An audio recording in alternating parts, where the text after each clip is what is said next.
Rebienvenue à Parle-moi de santé, ici Alexis Goujon, physiothérapeute. Pour un autre épisode, aujourd'hui, je prends le micro seul pour faire un petit épisode sur un sujet que je trouve qui est en fait très important, qui rejoint beaucoup de ce que je fais en clinique au quotidien. Je vais parler des 5 choses qui nuisent le plus au rétablissement de la douleur.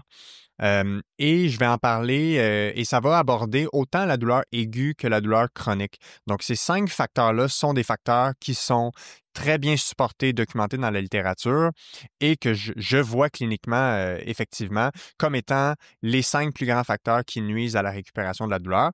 Donc, la raison pour laquelle je fais un tour d'horizon là-dessus, c'est que ce sont des facteurs que les gens doivent connaître et que quand on a cette information-là en notre possession, en notre connaissance, on peut agir dessus et ça nous donne un certain levier, un certain pouvoir pour changer la trajectoire de cette douleur-là pour aller vers un rétablissement de la douleur plutôt qu'une persistance ou une chronicité.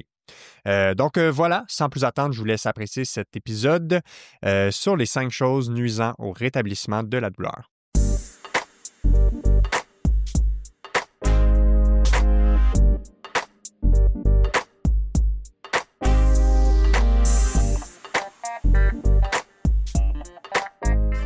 Alors, c'est parti pour un épisode seul au micro ce matin. Comme je disais en introduction, je vais parler des 5 choses qui nuisent le plus au rétablissement de la douleur.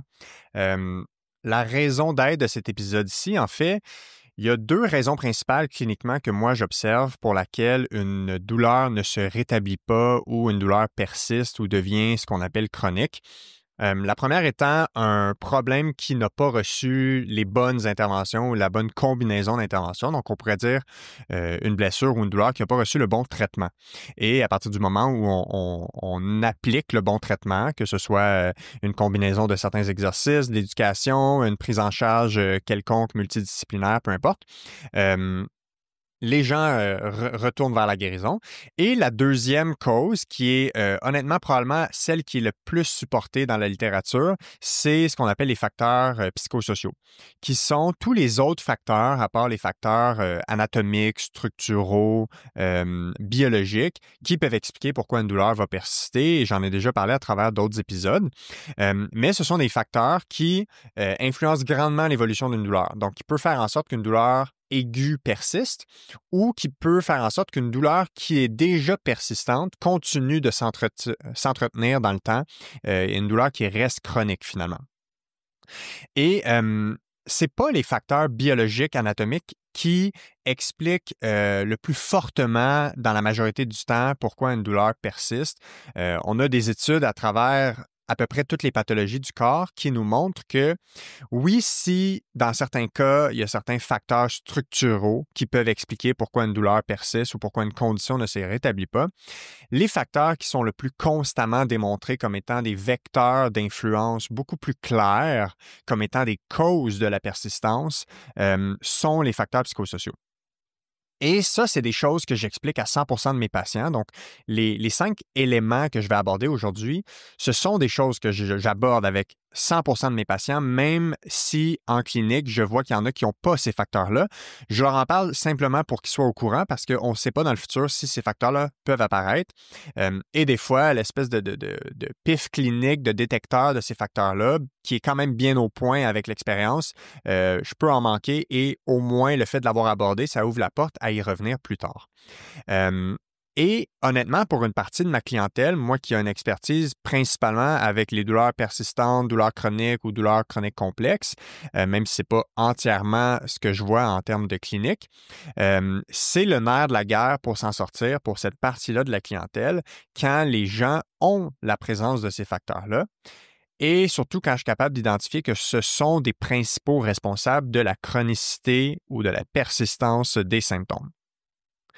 Et la beauté de la chose, c'est que ce sont des éléments de connaissance qui sont applicables autant à la douleur aiguë que la douleur chronique. C'est-à-dire que quand on a une douleur aiguë, bien, ces 5 facteurs-là, ce sont des éléments qui peuvent prédisposer une personne à ne pas être rétabli dans les délais attendus de sa blessure et d'avoir une douleur qui va migrer tranquillement vers une douleur persistante qu'on appelle aussi douleur chronique. Parenthèse, aujourd'hui, ça se peut que j'interchange les termes douleur chronique, douleur persistante. Ce sont des synonymes. Bon, il y a des débats à savoir quel terme on devrait utiliser. On peut juste s'entendre pour dire que la douleur soit chronique ou persistante, selon les définitions dans la littérature, ça ne fait que correspondre à la temporalité de la chose, c'est-à-dire quand une douleur persiste au-delà du temps de récupération prévu.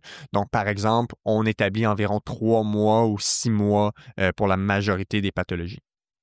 Donc, douleur chronique ou douleur persistante égale douleur présente depuis plus de 3 à 6 mois.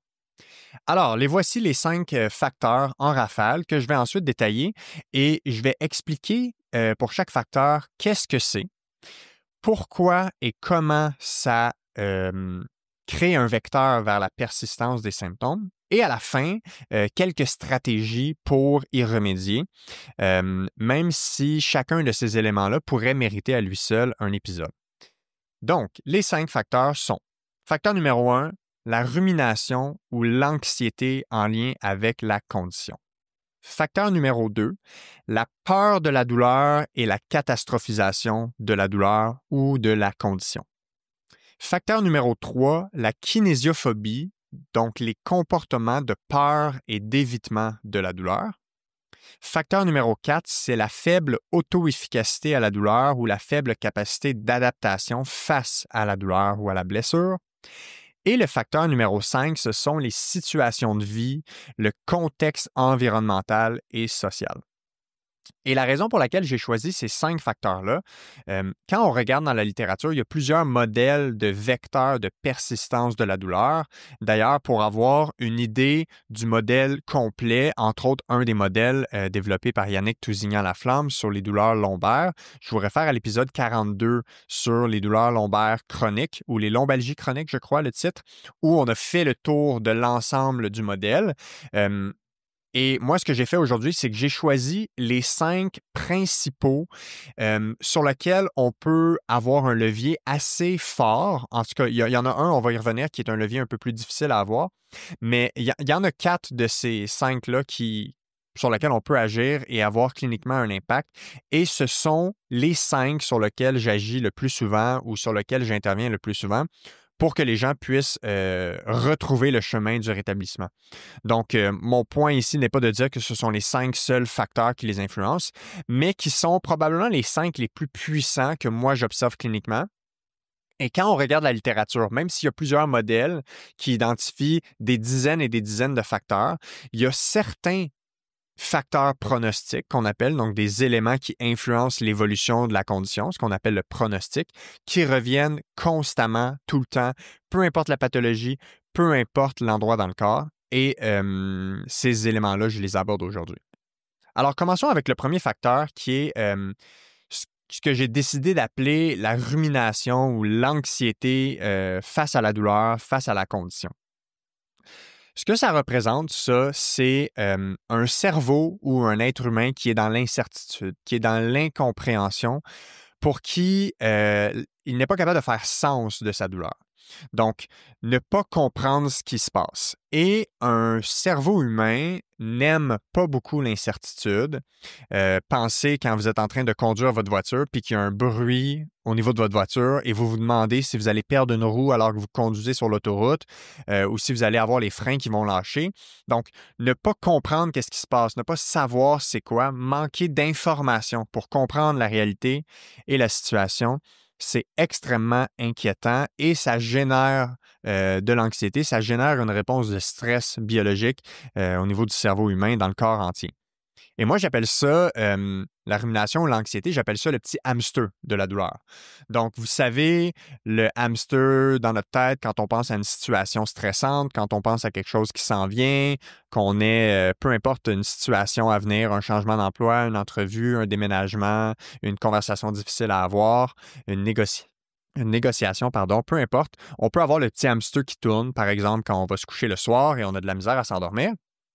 Eh bien, le petit hamster, il peut tourner aussi pour essayer de comprendre qu'est-ce qui se passe avec la douleur.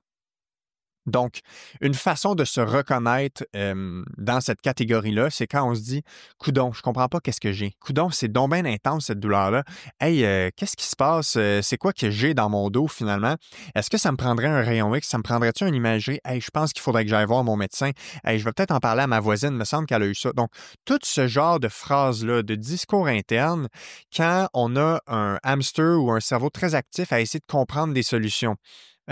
Ça, c'est aussi le genre de situation où on va faire beaucoup de recherches Internet. On va essayer d'aller voir les livres d'anatomie, comprendre c'est quoi là, le muscle, le tendon qui passe ici. Ah, c'est peut-être ce nerf-là. Ah, ça doit être ça. Puis là, on va aller sur Internet, puis là, on va lire les blogs à savoir c'est quoi la pathologie qui pourrait être au centre de ça.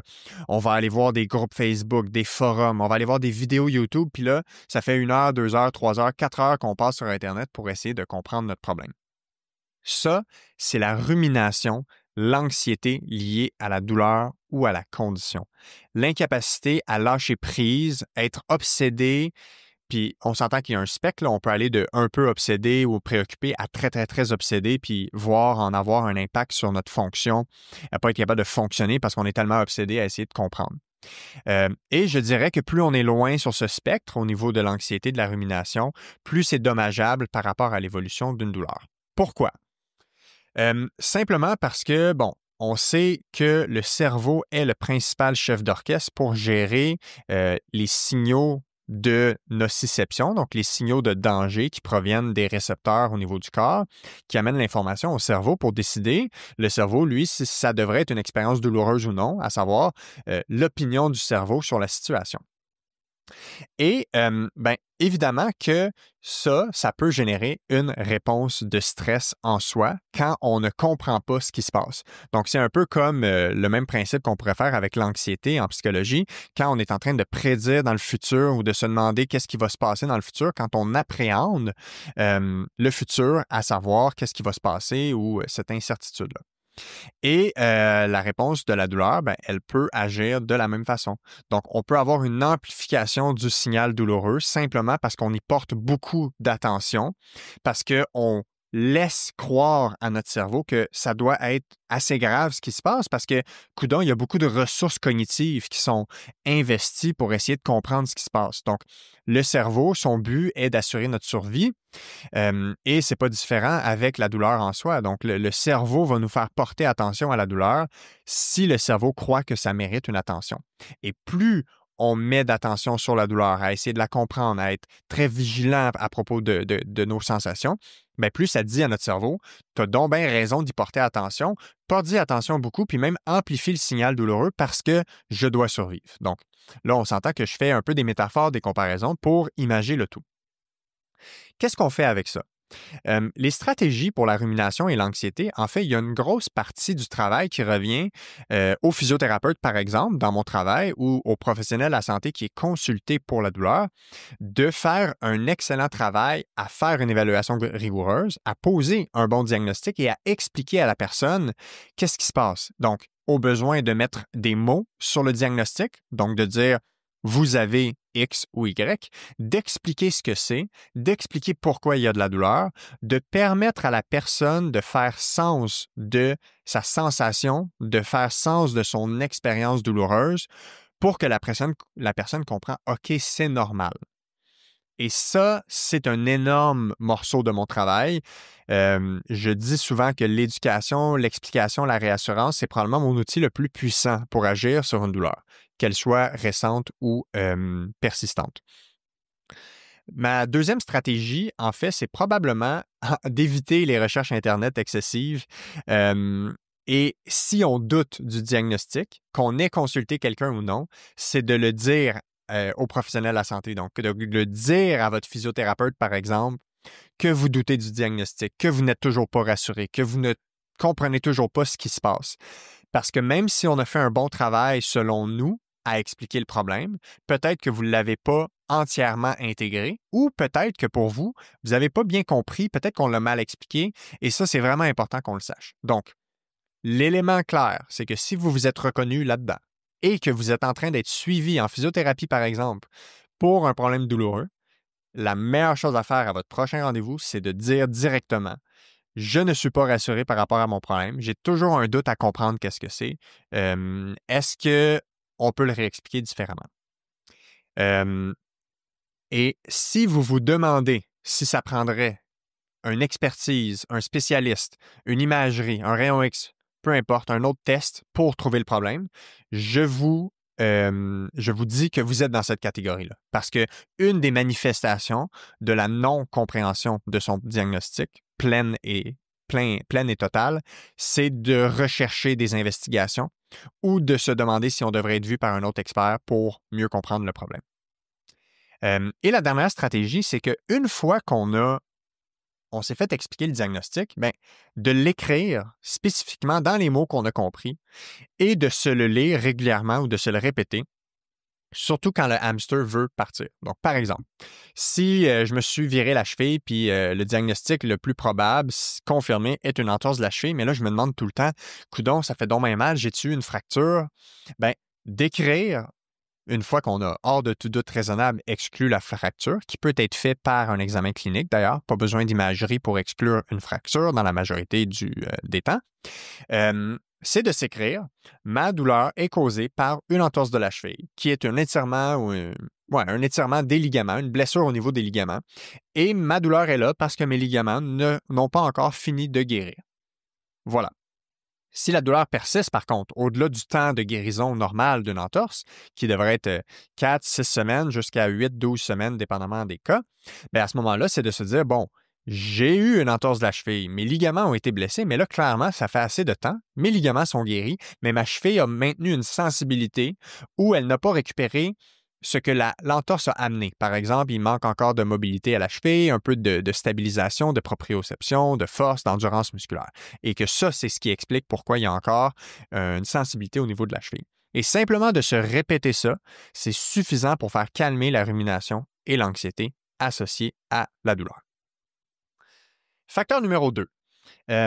C'est un gros morceau, ce que je vais aborder. Et je vais faire un lien directement avec le facteur numéro 3. Donc, peut-être que je vais parler des deux ensemble.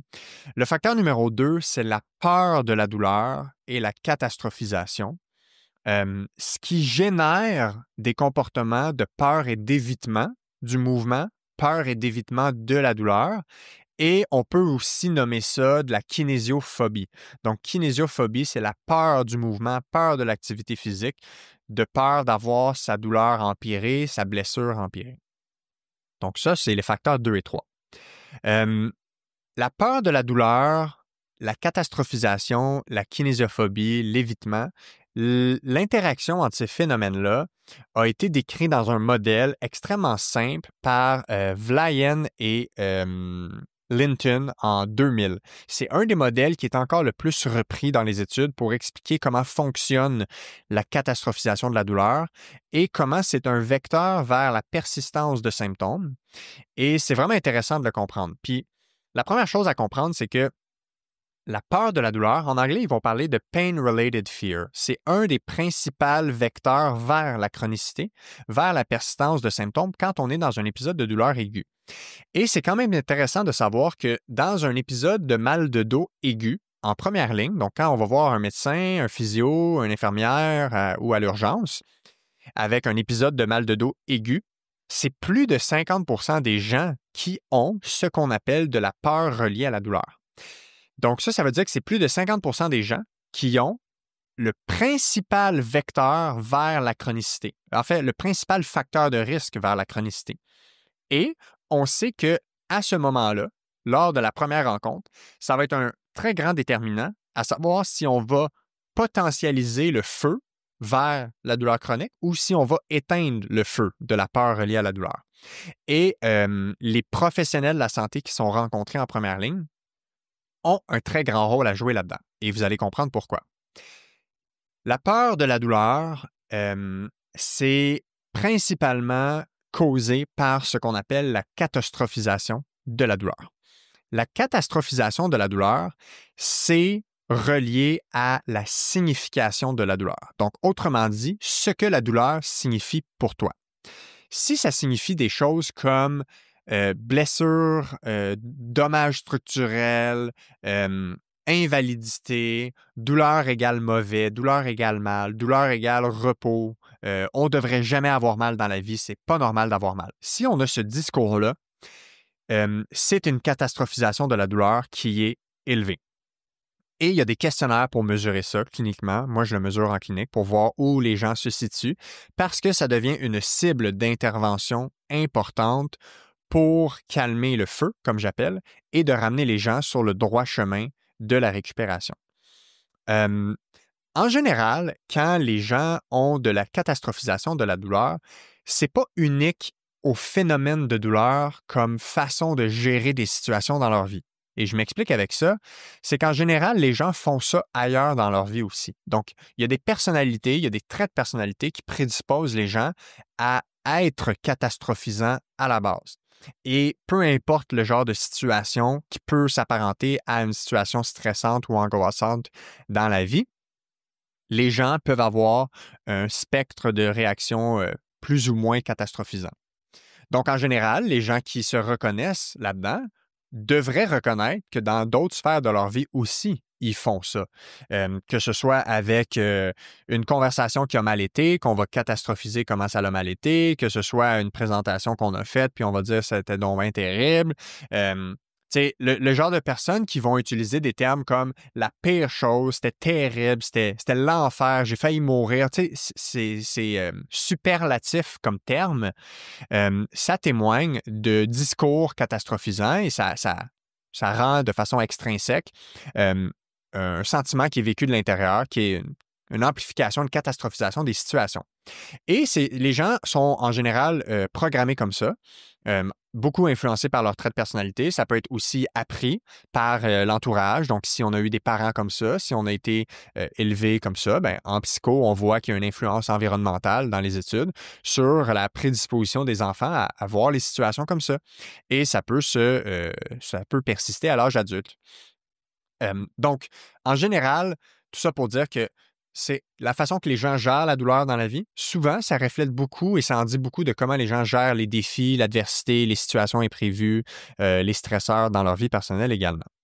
La catastrophisation est également directement en lien avec ce qu'on appelle la projection négative future de la douleur, c'est-à-dire la croyance qu'on ne va pas récupérer, la croyance qu'on va avoir des problèmes qui vont persister, qu'on va avoir de la douleur qui va persister, que la douleur va revenir et qu'on ne pourra pas se rétablir.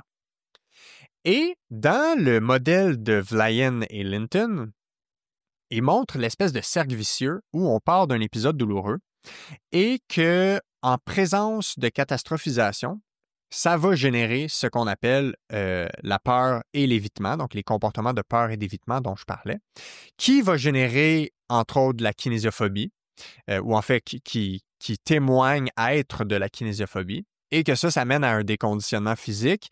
Et c'est comme si on renforce l'idée de « Ah, on avait raison d'éviter parce que là, on avait bien mal, puis ça aurait été probablement pire, puis là, on a une expérience douloureuse qui est augmentée, et là, on continue dans ce cercle-là. » Ce qui est intéressant, c'est que il y a un endroit dans ce cercle vicieux où il y a une influence externe.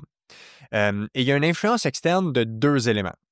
La première chose, c'est que la catastrophisation de la douleur, c'est à cet endroit-là dans le modèle où ça peut être modulé à la hausse ou à la baisse. Donc, c'est comme si on avait la catastrophisation et que cette catastrophisation, elle pourrait prendre de l'ampleur ou ne pas prendre de l'ampleur. Et il y a un facteur qui est difficilement modifiable dans les 2 facteurs qui l'influencent, c'est les traits de personnalité. Donc, le trait de personnalité du neuroticisme, qui est un des traits de personnalité dans la théorie du Big Five ou le Five Factor Model, qui est un des modèles, disons, les plus utilisés à l'international dans les 5 traits de personnalité, qui est la prédisposition à vivre difficilement ou réagir fortement aux émotions négatives, aux émotions difficiles. Donc, ça, c'est des gens qui vont être facilement envahis par de la colère, de l'anxiété, des choses comme ça. Et qui pourraient avoir une lunette un peu plus négative sur le monde. Donc, des personnes un peu plus pessimistes qui ont tendance à voir les situations plus négativement, à se laisser un peu plus affaisser face à ça. Et comme la douleur est une expérience d'adversité, si on veut, ben, ce trait de personnalité-là influence la catastrophisation. Donc, on sait que les gens qui sont qui codent fort aux traits de personnalité de neuroticisme ont une prédisposition à la base à être plus catastrophisants face à la douleur. Et c'est comme si ça, c'est un peu notre loterie génétique, si on veut, ou notre loterie de base à être catastrophisant. Oui, il y a une influence génétique, mais il y a une influence environnementale. Donc, comment on grandit dans notre entourage, on peut être prédisposé ou non à voir les choses plus négativement. Donc, il y en a qui sont faites comme ça. Face à la douleur, ils vont voir ça de façon catastrophique. Ceci dit, on a une espèce de modulateur de cette prédisposition à faire exprimer plus fortement ou moins fortement cette catastrophisation ou cette prédisposition à la catastrophisation. Et c'est ce qu'on appelle les informations menaçantes liées à la santé ou liées à la condition, dans ce cas-ci, liées à la condition douloureuse. Qu'est-ce qu'on entend par ça? En anglais, ils vont parler de Threatening Illness Information. Donc, par exemple, tu reçois un diagnostic de cancer du sein et automatiquement, tu te rappelles que tu as une tante et une sœur, ou peu importe dans ton entourage, qui est décédée du cancer du sein. Automatiquement, ça, c'est une information menaçante liée à la santé, liée à la condition. Tu vas sur Internet, tu lis cancer du sein, puis là, tu réalises qu'on pourrait se ramasser en chirurgie, on pourrait retirer le sein, bref, on pourrait avoir même des métastases, bref, on pourrait mourir. Ça, c'est des informations menaçantes liées à la santé. Ça, ce que ça va faire, c'est que ça va monter l'espèce de gradateur qui va potentialiser la prédisposition à avoir une forte catastrophisation. Donc, la catastrophisation peut être augmentée par ça. Ça peut être aussi augmenté si on se fait dire « Hey, mon Dieu, pauvre toi, tu as eu un cancer du sein, c'est vraiment terrible. Moi, dans mon entourage, les gens sont morts de ça. » Donc, le parallèle avec la douleur, c'est tout type d'information qu'on est allé consommer, qu'on s'est fait dire, qu'on a reçu d'un proche, d'un voisin sur Internet, d'un professionnel de la santé aussi, et surtout, je vais y revenir, peut prédisposer à augmenter cette roulette-là vers le haut, donc augmenter le volume de la catastrophisation. Donc, par exemple, vous avez un diagnostic, je ne sais pas moi, de déchirure ligamentaire au genou, puis là, vous vous rappelez que votre cousin, lui, il a eu mal toute sa vie à cause de ça, puis là, il a eu de l'arthrose, puis là, il a fallu qu'il remplace son genou, puis il a fini en chaise roulante. Ça, c'est une information menaçante reliée à la condition. Vous avez mal au dos, vous barrez dans le dos, vous vous présentez à l'urgence, puis le médecin que vous voyez, pour une raison quelconque, il vous dit que c'est vraiment dangereux, puis vous ne devriez pas rester actif, il faut se protéger, il ne faut pas bouger.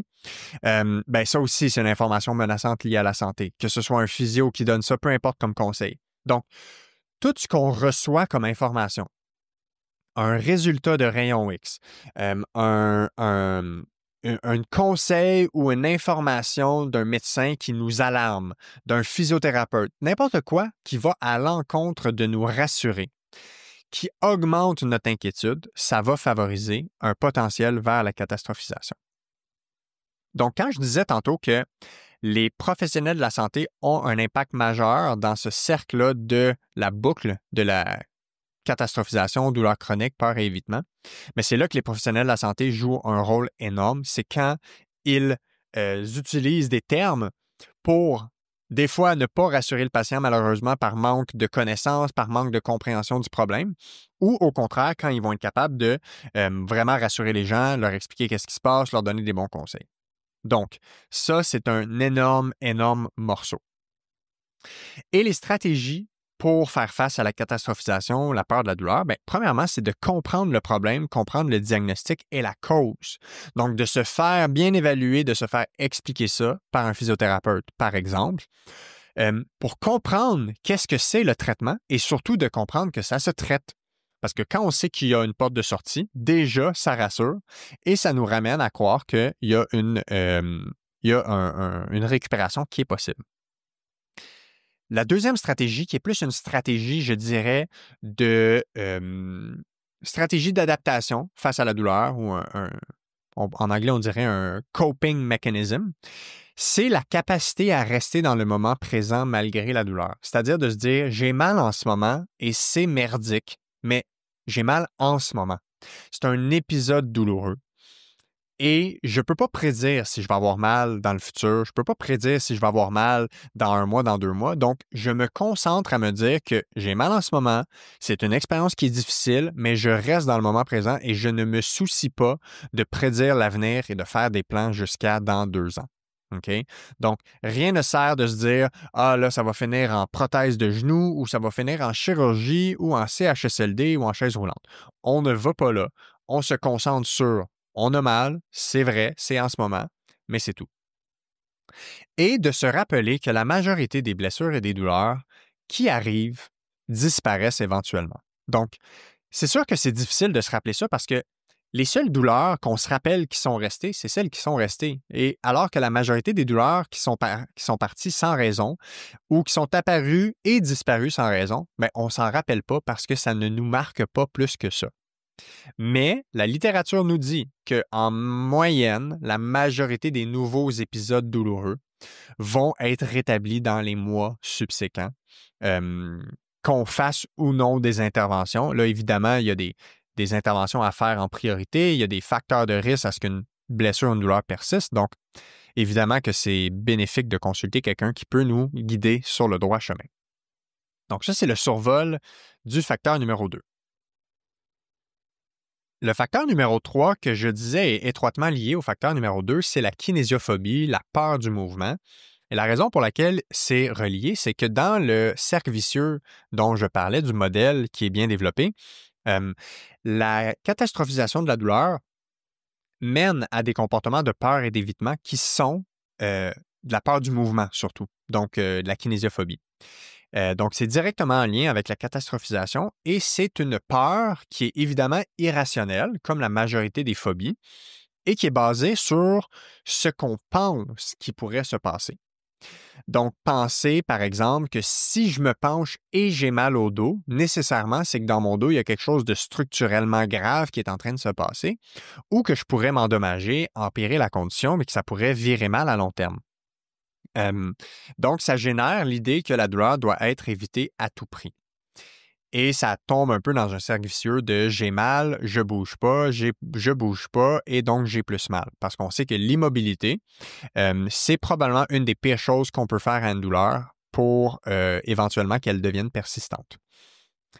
Et la kinésiophobie, je vous dirais qu'elle a probablement... En fait, elle a plusieurs influences. Assurément, les gens qui ont une prédisposition à l'anxiété vont également avoir une prédisposition à l'anxiété face à la douleur et possiblement face à la douleur en bougeant. Donc, peut-être que c'est des gens qui vont avoir plus des stratégies d'évitement.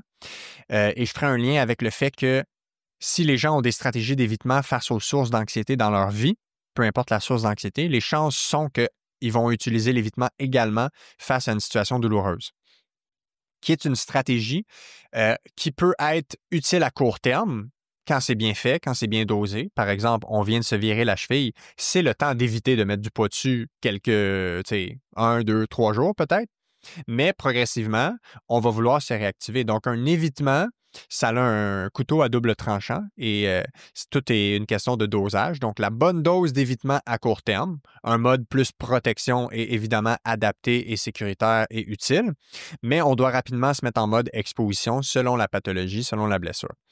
Et les gens qui sont pris dans la kinésiophobie, c'est des gens qui sont incapables de faire le pont et de passer de le mode protection au mode exposition. Donc, ils restent dans le mode protection. Donc, ça devient un comportement nuisible et qui est mésadapté, qui n'est pas bien adapté à la situation. Le deuxième élément comme influence, c'est les influences sociales. Donc, par exemple, c'est bien connu depuis la nuit des temps dans la société que pour pencher et ramasser des charges, il faut protéger son dos. Et là, je dis bien connu entre guillemets pour ceux qui sont à l'écoute en audio seulement. Je dis ça parce que c'est un non-sens de dire ça, parce que le dos est fait pour se pencher, le dos est fait pour être fort, pour lever des charges, et ce n'est pas vrai qu'il faut absolument éviter de pencher le dos et protéger le dos. J'ai déjà fait certains épisodes sur le sujet, entre autres voir la fin de l'épisode sur la musculation, je pense que c'est l'épisode 82 ou 80, si je ne me trompe pas. 82, je crois. Et tout ça pour dire que c'est vraiment des influences sociales qui ont amené l'idée, la croyance populaire qu'on ne doit pas pencher notre dos quand on soulève des charges. Et donc, évidemment que les influences sociales vont influencer comment les gens se comportent. Il y a des publicités entières qui sont dédiées à dire aux gens d'arrêter de se pencher le dos. Il y a des. C'est drôle parce que j'ai fait une publication là-dessus sur le compte Instagram récemment, au mois de juin, pour dire que j'avais booké du stock de déménagement avec une compagnie de déménagement. Et ça disait, en gros, si vous voulez protéger votre dos, on peut vous offrir un service de déménageur. Donc, le déménagement étant associé au mal de dos, je trouvais ça une autre belle preuve de la socialisation ou de l'influence sociale, de la catastrophisation du mal de dos. Un autre exemple, ce serait attention à vos genoux. Les genoux sont fragiles, il ne faut pas courir à cause que ça crée de l'arthrose aux genoux. Un autre grand mythe dans le monde de la socialisation de la douleur et des pathologies. Donc, c'est quoi les stratégies quand on a de la kinésiophobie? Ça passe en premier par la compréhension et l'éducation. Donc, il faut comprendre le problème.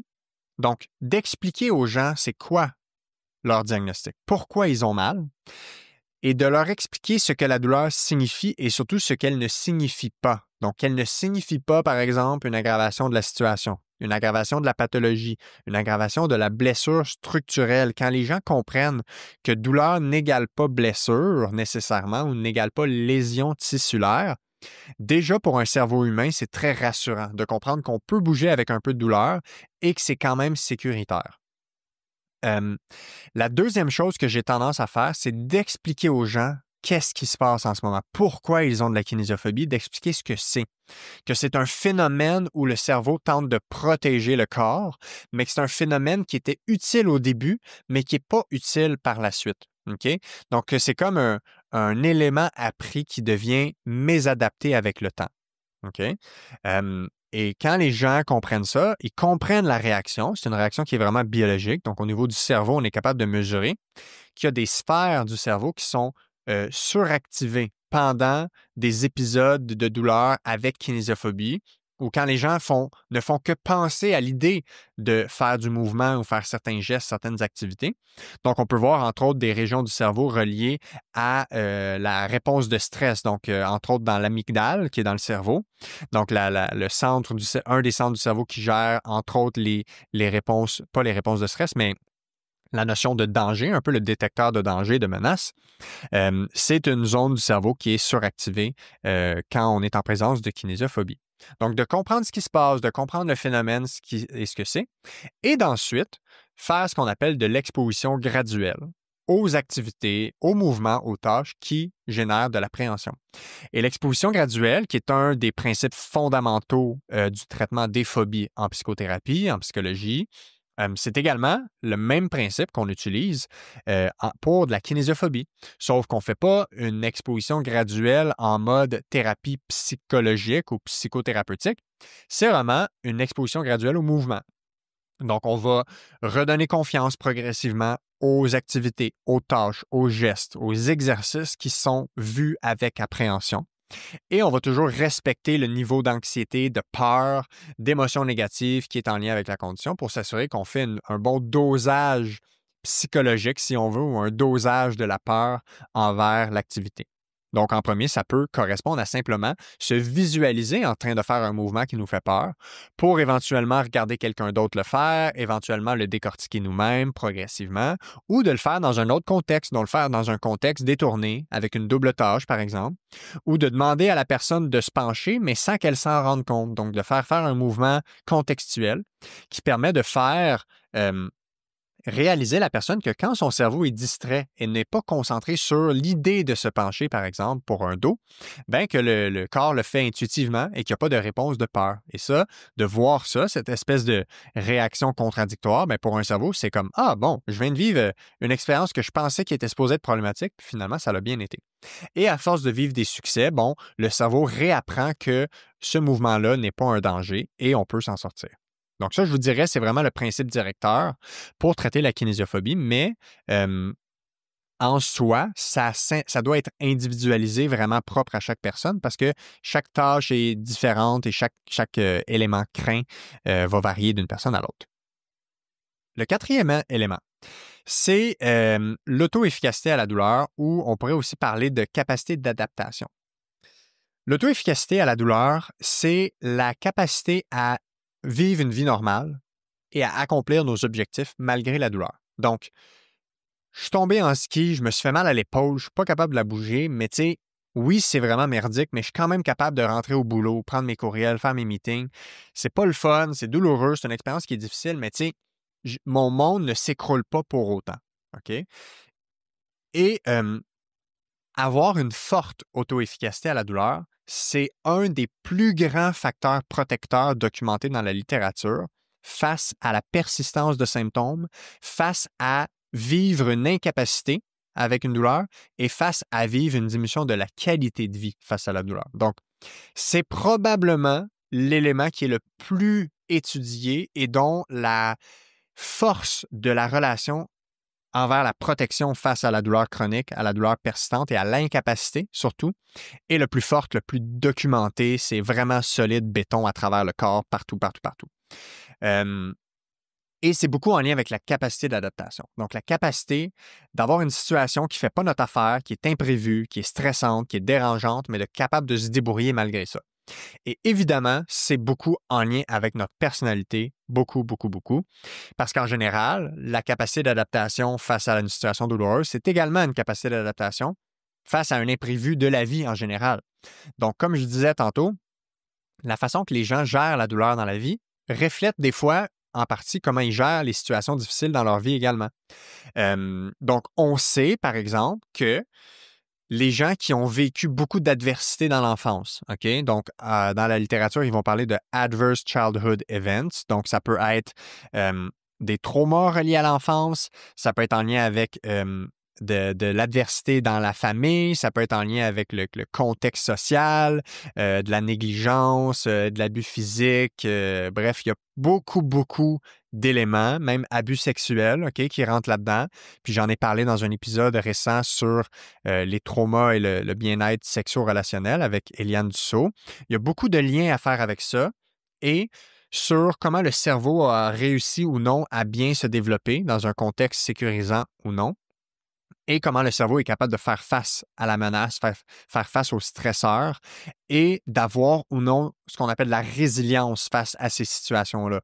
Donc, un cerveau humain qui, à l'enfance, a vécu beaucoup de ces éléments-là, de ces difficultés-là, ça prédispose le cerveau à l'adulte à également vivre encore des difficultés et ce n'est pas une exception dans le monde de la douleur. Donc, les gens qui ont, dans des questionnaires standardisés, répondu qu'ils ont vécu de l'adversité significative à l'enfance, que ça pourrait avoir généré ou non un trauma, un stress post-traumatique quelconque, ça prédit que ces gens-là ont plus de douleurs chroniques, plus d'incapacités, moins bonne qualité de vie reliée à leur douleur. Donc, ça a un impact sur, évidemment, de multiples sphères dans leur vie, également dans la sphère de la douleur. Ça a également un lien avec l'estime de soi, la confiance en soi, la capacité à avoir confiance en nos ressources, en nos capacités pour faire face à l'adversité, faire face à la situation douloureuse, de se dire qu'on est capable de s'adapter. Donc, c'est sûr qu'il y a beaucoup là-dedans qui est avec tristesse, influencé par le passé et qui va avoir un peu forgé la personne qu'on est. Ça peut être extrêmement difficile de modifier ça. Il y a des gens qui vont avoir besoin de faire un travail en psychothérapie très rigoureux pour réussir à, disons, retrouver certaines ressources qui auraient été pas acquises à cause de ces problématiques-là. Et ça peut aider à débloquer évidemment des douleurs chroniques, des douleurs persistantes, parce que de débloquer ces outils-là dans la vie permet de les appliquer à la situation douloureuse. Donc, les stratégies en lien avec ça, évidemment, une des stratégies qui est non négligeable, je vous dirais surtout si on est sur le spectre assez élevé de la blessure psychologique, c'est la psychothérapie. Donc, d'avoir été pris en charge ou d'être pris en charge si on a des traumas qui persistent, si on a des blessures psychologiques qui persistent, surtout si on a un antécédent de stress post-traumatique, un réel trouble de stress post-traumatique. qui a été diagnostiqué, par exemple, ça nécessite en général du travail en psychothérapie. Donc, souvent, moi, je vais valider avec mes patients s'ils ont déjà fait ce travail-là, s'ils sont ouverts à continuer à le faire ou si ça l'a assez avancé. Parce que ça peut être un frein majeur à l'évolution d'une douleur. D'autres stratégies qui sont peut-être un peu plus applicables concrètement dans le quotidien, c'est de se demander qu'est-ce qu'on peut continuer à faire quand même. Donc, malgré la situation difficile, malgré la douleur, comment on peut s'adapter, comment on peut faire les choses différemment, comment on peut quand même essayer de trouver du sens, du bonheur, du plaisir dans la vie au quotidien, malgré la présence de douleur. Et un élément clé, vraiment important, je dirais, c'est de ne pas couper les liens sociaux. Donc, le support social, le réseau social, s'il est là, s'il est fort, s'il est bien établi, c'est assurément un facteur protecteur pour faire face à ces situations-là. Et c'est souvent un moment où on veut activer le réseau social et demander de l'aide et ne pas s'isoler au contraire et se refermer de ce réseau-là. Donc, ça, c'est l'élément numéro 4. Et l'élément numéro 5, que j'ai appelé situation de vie, contexte environnemental ou social, ça, c'est vraiment tout ce qui est en lien avec la famille, le travail, les relations interpersonnelles. Grosso modo, c'est un peu l'ensemble des différentes sphères de notre vie où on est en relation avec des gens, tout ce qui est situationnel. Et je vous dirais que la façon que ça contribue à la persistance d'une douleur, parce que c'était ça le titre de l'épisode, évidemment, donc pour faire le lien, c'est que moi, je parle souvent j'ai déjà parlé de la théorie du verre d'eau qui peut expliquer pourquoi une douleur peut être présente ou persister ou ressortir. Le verre étant la capacité du corps à faire face aux stresseurs mécaniques, donc du corps, du quotidien. Donc, par exemple, les mouvements qu'on fait, les sports, les impacts, les activités, les postures, etc. Et le verre, donc ça, c'est le verre. Et l'eau étant la quantité de stress mécanique qu'on impose à notre corps. Donc, par exemple, ce que je viens de dire, les positions, le sport, le travail, les mouvements, etc., les demandes physiques sur les structures corporelles. Et pour avoir mal, soit on peut avoir un verre qui déborde, donc on a mis trop d'eau dans notre verre, par exemple. Tu es sédentaire et du jour au lendemain, tu te mets à courir tous les jours 5 km, bien, ça fait beaucoup d'eau dans un verre et ça peut déborder. Mais une autre façon de ressentir de la douleur, c'est de sensibiliser le système nerveux. Et une façon de sensibiliser le système nerveux, c'est de réduire la taille du verre. Donc, qu'est-ce qui peut réduire la taille du verre? C'est dur à dire, ça. C'est des choses comme des conflits interpersonnels, des difficultés de sommeil, un stress au travail, un sentiment d'injustice, des conflits à la maison, un stress financier, etc. Et évidemment, pour une même quantité d'eau, si le verre rapetisse assez, là, l'eau, tout d'un coup, peut déborder sans qu'on ait rien fait de plus dans notre vie physiquement. Donc, quand vous vous demandez, coudonc, pourquoi j'ai mal alors que j'ai rien fait de plus physiquement, des fois, on peut se demander, est-ce qu'on a fait quelque chose de moins au niveau physique? Est-ce qu'on est moins actif physiquement? Puis l'autre question, c'est, est-ce qu'il y a des choses dans notre environnement qui vont moins bien dernièrement? Donc, au travail, à la maison, relations interpersonnelles avec les enfants, le conjoint, les amis, etc. Je vous dirais que le stress chronique y est pour beaucoup dans cet élément-là. Donc, on sait que le stress chronique à long terme a des impacts nuisibles, des impacts négatifs. Ça peut contribuer à rapetisser le verre. L'épuisement, tout ce qui est insatisfaction en lien avec le travail, en lien avec la famille également. Donc, c'est des situations sociales qui n'ont pas rapport avec la blessure, qui n'ont pas rapport avec la douleur, mais qui influencent la capacité du système nerveux à gérer la douleur. Et quand le système nerveux n'a plus de ressources pour gérer la douleur peut rester, s'entretenir et ne pas disparaître. C'est quoi les stratégies face à ça? Souvent, en général, c'est très dur à modifier. OK? Parce que c'est dur à modifier, des conflits interpersonnels, un travail qui va moins bien. Ce n'est pas des choses qui sont facilement modifiables. C'est souvent des choses qui peuvent nécessiter ou impliquer de grands changements, comme changer de travail, changer de relation, régler un conflit interpersonnel. Mais ce qui fonctionne, du moins à court terme, et ce qui peut avoir une influence majeure sur le rétablissement de la douleur, c'est simplement, une prise de conscience que le problème est là. Donc, par exemple, il y a une situation merdique à la maison avec la famille. Je prends conscience que c'est là. Je prends conscience que ça m'affecte émotivement, psychologiquement. Deuxièmement, au moins accepter que ça peut influencer la douleur. Comment ça l'influence? Ça sensibilise le système nerveux, aussi simple que ça. Donc, ça rend le système nerveux plus vulnérable à ressentir des signaux douloureux et de les rendre persistants ou de les entretenir, de les ressentir plus souvent.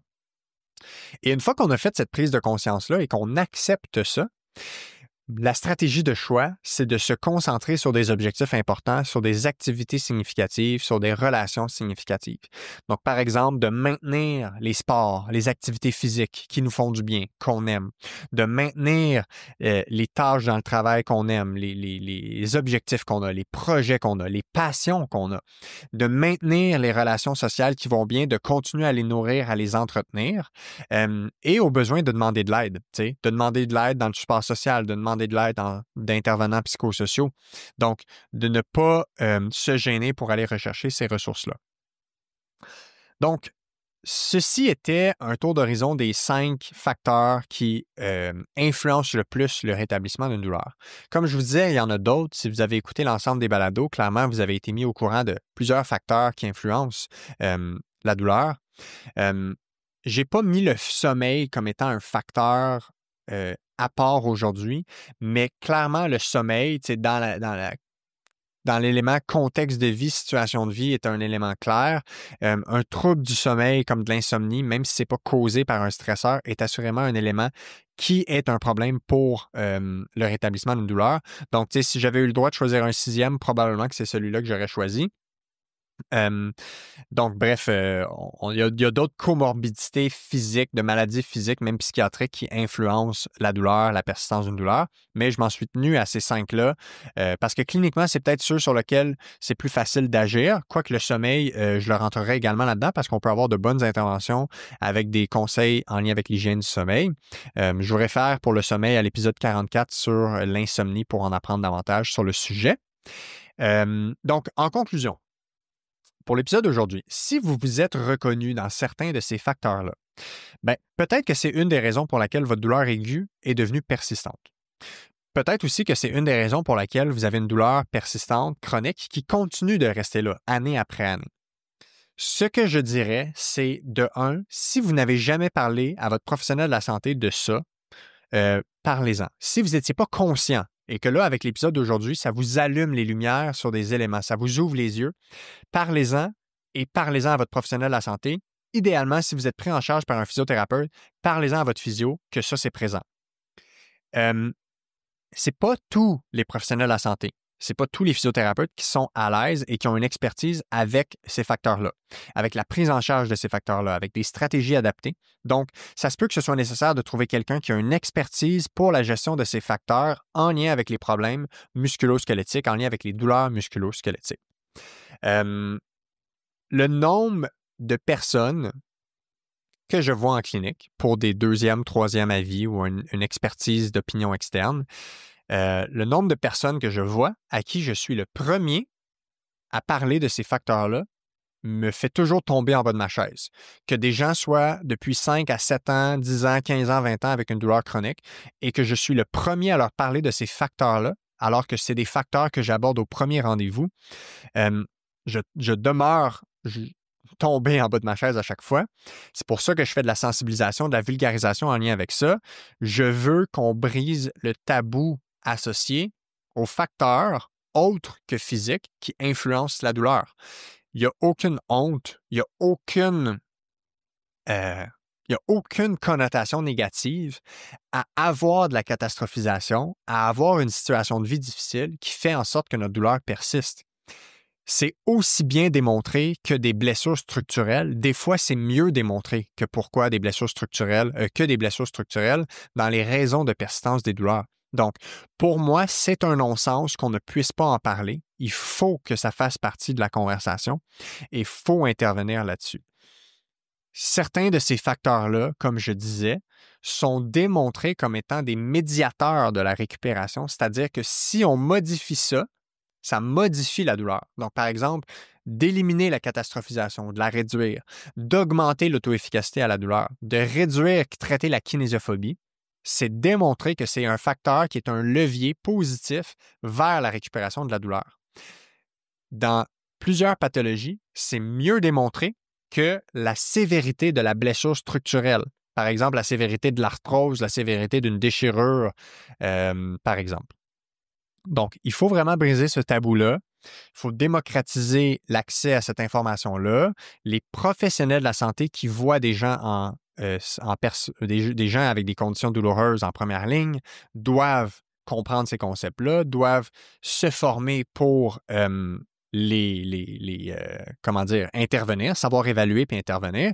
Et d'ailleurs, je profite de cette tribune-là pour dire aux professionnels de la physiothérapie que j'ai monté un cours à l'école Physiolab où on enseigne certains cours dans notre réseau de cliniques pour la formation continue pour physiothérapeutes, technologues en physiothérapie, sur la prise en charge et la gestion des facteurs psychosociaux en physiothérapie dans notre champ de pratique, dans notre champ d'expertise, en lien avec les troubles neuromusculo-squelettiques. Donc, si vous voyez des cas en réadaptation et que vous n'êtes pas outillé à 100%, vous ne vous sentez pas à l'aise d'intervenir en lien avec la gestion de ces facteurs-là, c'est un cours qui est fait sur mesure pour vous. On le donne à chaque année à l'école Physiolab, 1 à 2 fois par année. Sinon, vous pouvez écrire à l'école Physiolab pour qu'on vienne la donner dans votre milieu. On se déplace dans les cliniques privées, on se déplace dans les centres de réadaptation, peu importe.